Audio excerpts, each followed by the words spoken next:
Hi everyone, it's Barry here from Mitosu Crafts, your independent Stampin' Up! Demonstrator based here in the UK.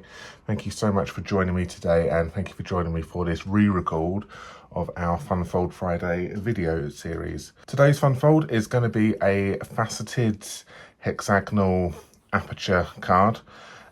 So this has already been done once before, so there is another video of this one on YouTube in a different design as well. So if you want to have another little look at that one, please check out our other video.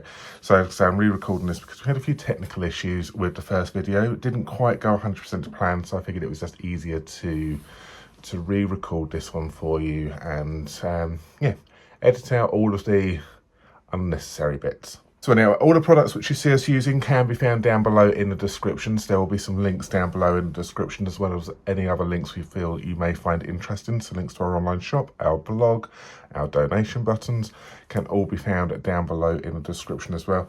And please remember to hit that subscribe button and give us a thumbs up if you are enjoying what you see.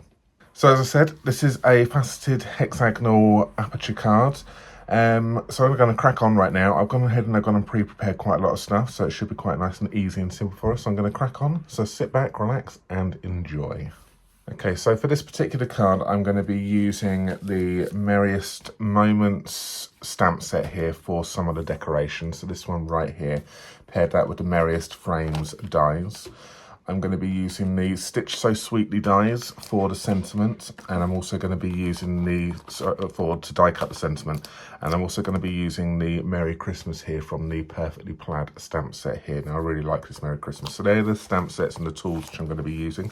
So Merriest Moment stamp set, Merriest Frames dies, Stitch So Sweetly dies, and the Perfectly Plaid stamp set. You will also need a foam mat and a take your pick tool with the ability to do some scoring on it as well. A pencil, some scissors, foam folder is very important, some low tack tape to help hold things in place, some glue as well, and the cardstock which you need is this one right here. So I'm using crumb cake for this one, and this measures 5 3/4 of an inch wide by 11 3/4 of an inch long here. Okay, you will need 4 pieces of your chosen matten layer here, which this is measuring 2 5/8 of an inch by 5 1/2 inches. And you will need 4 pieces of Designer Series paper, and I've used this one here from the Whimsy and Wonder Designer Series piece of paper. So 4 pieces of this one here, measuring 2 3/8 of an inch by 5 1/4 inches. So you'll need 4 of those, and a piece of acetate here. So this is 3/4 of an inch wide by about 5 1/4 inches long. Okay, a bit like that. I've already gone ahead and I've gone and pre-stamped and pre-cut my sentiments. This is the sentiments from the Perfectly Plaid, die cut out with the Stitch So Sweetly dies. And I've got myself my elements from the Merriest Moment stamp set. So I've got myself the holly. So I've got myself 3 pieces of holly. I've got myself a poinsettia. This is done in Blushing Bride and Mint Macaron. And I've got myself another sprig. And I've got myself my berries for my holly. All right, so whilst I've got those out, I may as well just get the holly set up and ready, because I want to actually just make this into a little bit of a holly leaf or holly flower. So I'm just going to pop some glue on these, and then that can then just be setting up whilst I actually then do the rest of the card. So if you're going to do something like this, just get those ones ready right now, and then they can then just be setting up and drying to later on. Like I say, all of these other parts we will then put on the card later once we are ready for it. So good, so we are going to just move these pieces out of the way. So move your matten layers out of the way and your acetate out of the way to start off with, and we will then be working with the large piece which we've got.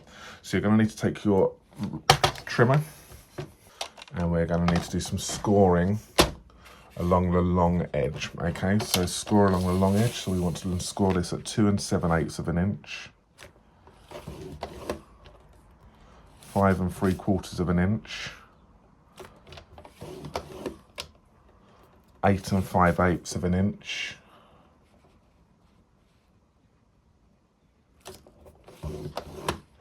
and 11 1/2 inches.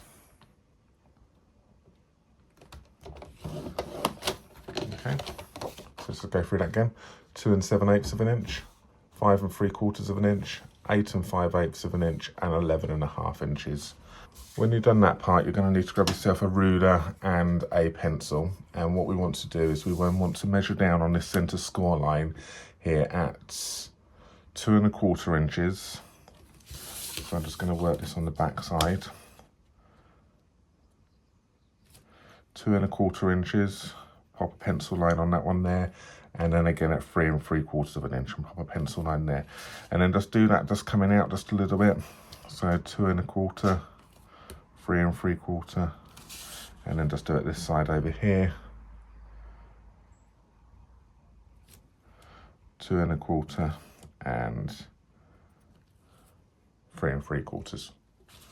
Okay, then what we want to do is then want to measure out 1.5 inches from the center score line. So I'm just lining it up with 4 inches here, so I can then draw a line 1.5 inches out, and then the same this side, 1.5 inches out. And that's where those pencil lines just help you line this up a little bit more. So just line all of it up. 1.5, and then 1.5. So that's good.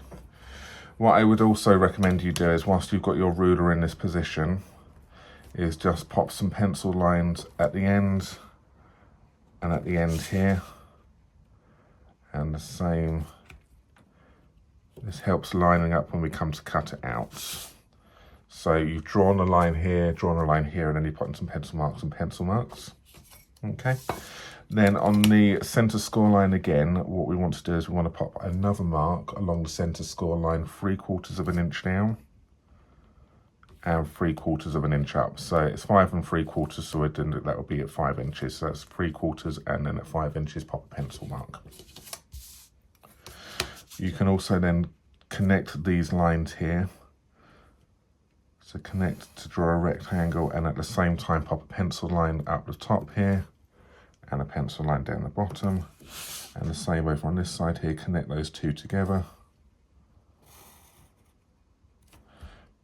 pencil line and pencil line. These lines here will just help with the, like I say, the cutting in a moment. What you want to do is you want to then cut this rectangle out here. So this is, like I say, these pencil lines now have helped out. So if we line this pencil line up with the cutting channel on our trimmer, we can then bring the blade into the center, and then we can then comfortably cut that rectangle out. All right.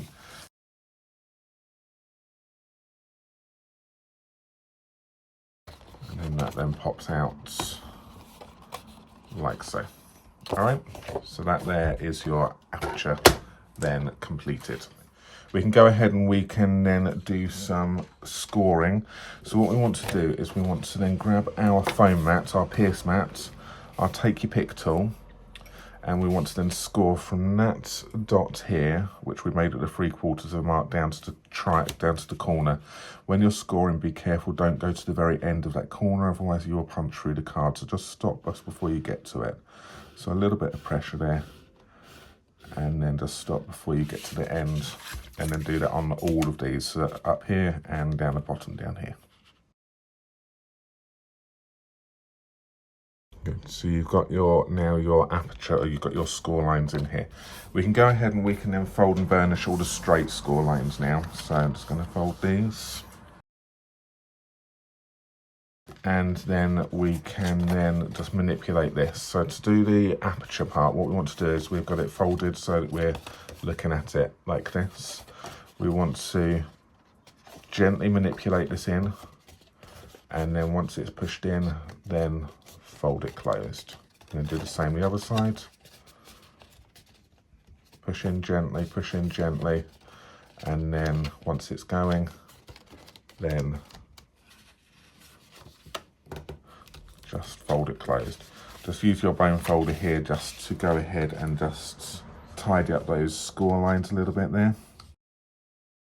And that there is your aperture faceted card. Okay, it's really, really simple to actually do that. Just need a few tools. So we just need to do some decoration now on this one. So what I'm going to do with the back part of it, we're going to be looking at, so if you've got a pattern paper which is going to flow, we need to make sure we have the correct patterns. So pick the one which you want for your back side. So I'm going to pick these ones I have for the back. So I can go ahead and I can stick these directly down onto my Misty Moonlight cardstock.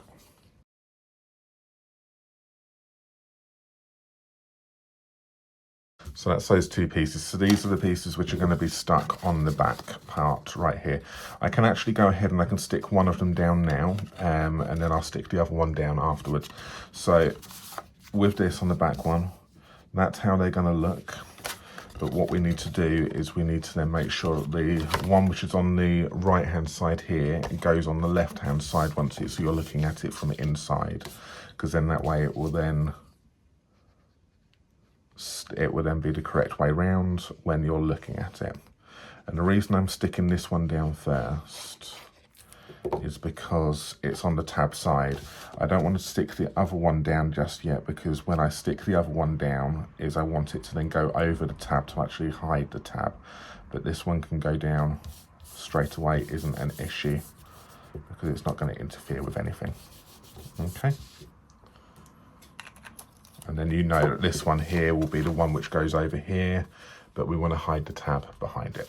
What we want to do now is we want to do the decoration for the front. So this is where I got myself in a bit of a pickle when I did this on the live. So we'll see if this goes a little bit better for you.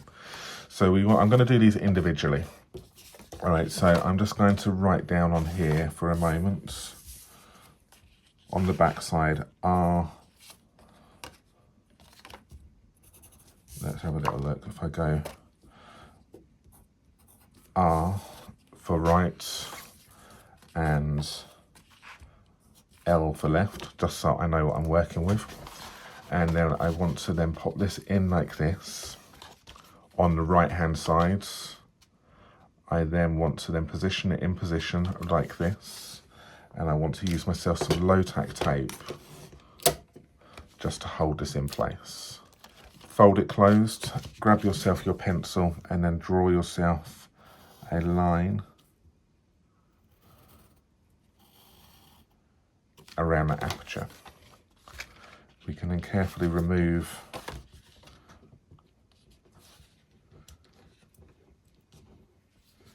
this tape. Now on my original I did the two together, but I'm going to do these individually this time. So I'll go through the first one and then I'll fast forward the second one. So I'm just going to then draw a second line to give me the aperture which I need.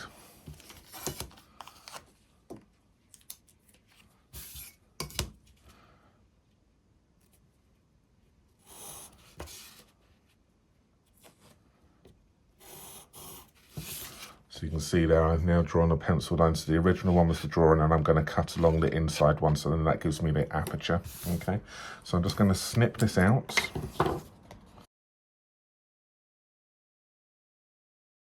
Which is then the mat and layer for this one right here. So we know that's on the right hand side.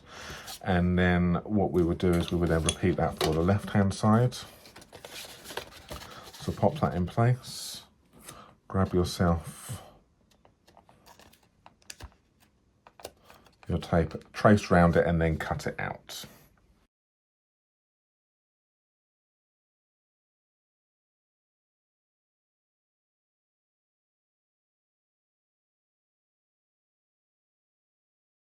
So there we have it, there's those two pieces right there. So we've got the left and the right piece. So you've got the right one, which fits over there quite nicely, and then you've got your left one, which then fits over here quite nicely as well. Remember, if you've cut out the L and the R, just pop them down again, and just maybe just give yourself some kind of reference and the correct way up, so it's just a bit easier for you, so you know what way up these are. So I'll just turn that round and then go R. Okay, so because that was where I got myself in a pickle last time. I had him up the wrong way and it just wasn't working to plan. So a few little tips to make that a bit easier for you. So that's those ones. Now what you want to do is you now want to do the same with the designer series paper. So make sure you've got these how you want them to be. And we will then have the right one over here, so pop that in like you did with the first one. Pop some tape over this in position. Draw around, do the extra part again, and then we will then cut out. Again, make sure you pay attention to what one is going to be your right and what one is going to be your left hand side. So I'm just repeating that same step. I just write an R on that side now, and then once again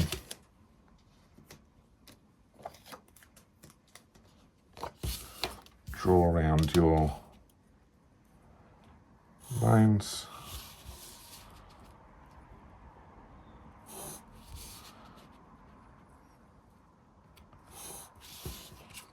And then go ahead and then cut those out. Do that on both pieces, okay?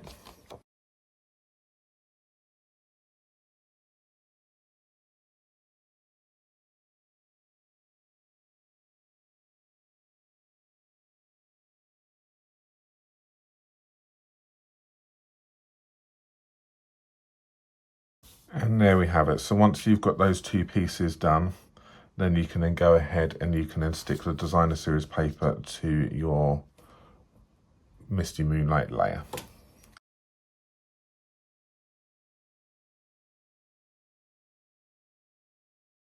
So these get stuck on the front like this, but before you do that, you want to then do your acetate first. So what I would suggest you do is you just keep those in position, grab yourself some strong tape. So I'm using myself some Stampin' Seal Plus here. And all I want to do is I just want to pop a little bit of this tape along the sides, both sides here.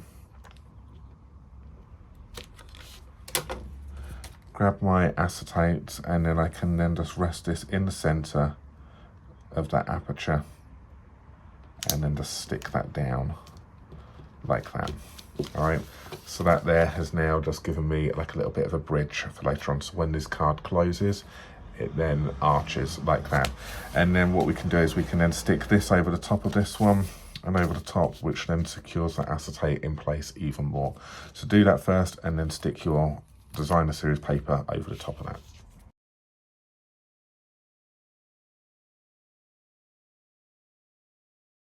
So that there is now the front of the card done nearly. And then whilst we have got this one like this, we can now fold this over, and then we can then pop some glue now on this tab, and then we can then close this shut and then fold it flat, and then that's then closes like so.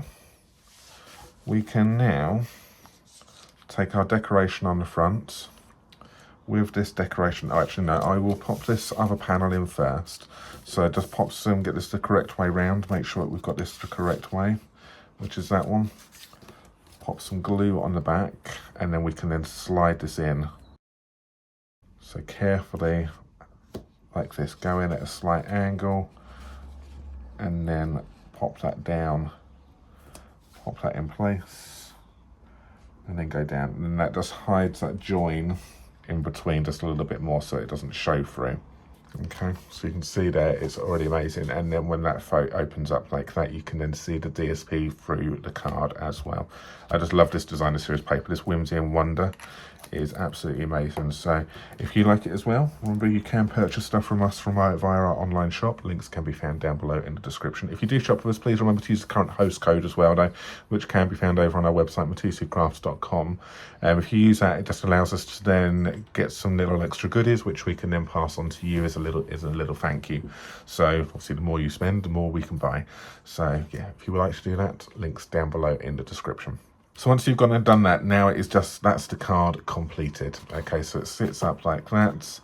And then what we need to do now is just pop the sentiment and the decoration on. So I'm going to use some of the Stampin' Seal Plus again. A little bit of that in the center of that on the acetate. And then that then is enough to take the sentiment right there. And then that pops up. We will take that decoration which we've done earlier on, so the holly, I pop a little bit of this holly on the back here, so some glue in this top corner, and then I'll do a little bit more just so it secures it in place.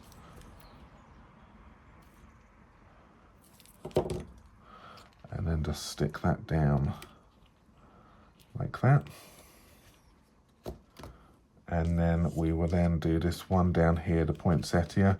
So we have a little bit of glue just on the back side of these two petals right here.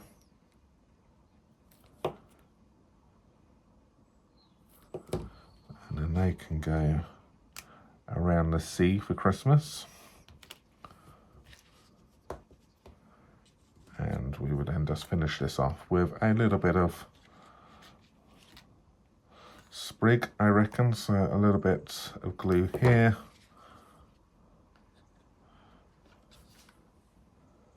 And this is the hardest part now, is then just gluing this on.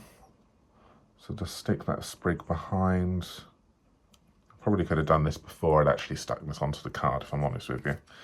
I just like to make things difficult for myself, that's all.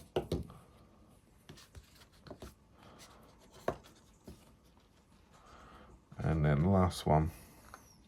And there we have it. There is this faceted, hexagonal faceted aperture card right there. What do you think? It's amazing. I think it's just a wow card, whatever way. So it looks good looking on the inside of the card. You've got this part which pops up right here as well as it opens up. Folds flat, so this is designed so it fits a 6x6 envelope.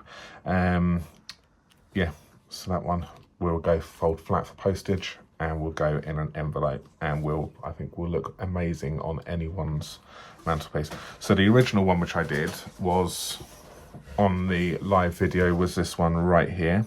So which was using the Blushing Bride, again using the Whimsy and Wonder Designer Series paper right here, but I didn't do the embellishments or the stamping or the decoration on that one. So that there is the one I did on live. So if you want to see how that one was made as well, go back and have a little look on that one. I will pop a link somewhere up the top here, or it will be down below in the description if you want to have a little look at that one. And this was the original one which I did, which has got a larger sentiment piece here, which is why I decided to change over for a smaller sentiment, so you can then actually see the aperture a little bit more, because it's still got a little bit lost in that one, you didn't see behind.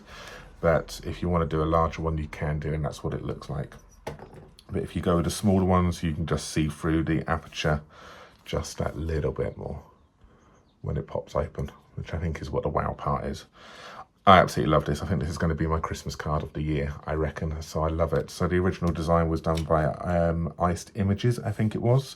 I'll pop a link to her video down below in the description as well if you want to go and see the original one. So lovely. I hope you enjoyed that. Thank you for watching the re-record of this week's FunFold Friday. Please leave us a comment down below. Let us know what you think. Give us the thumbs up. Hit that subscribe button as well. And remember, everything you've seen us using can be purchased from us via our online shop. Until next week, same time, same place, 6 PM on Friday next week. We'll be back with you with another FunFold Friday, and in between with our YouTube lives on Wednesday and Sunday at 7 PM. Thank you very much for watching, and I'll see you again very soon. Take care. Bye-bye.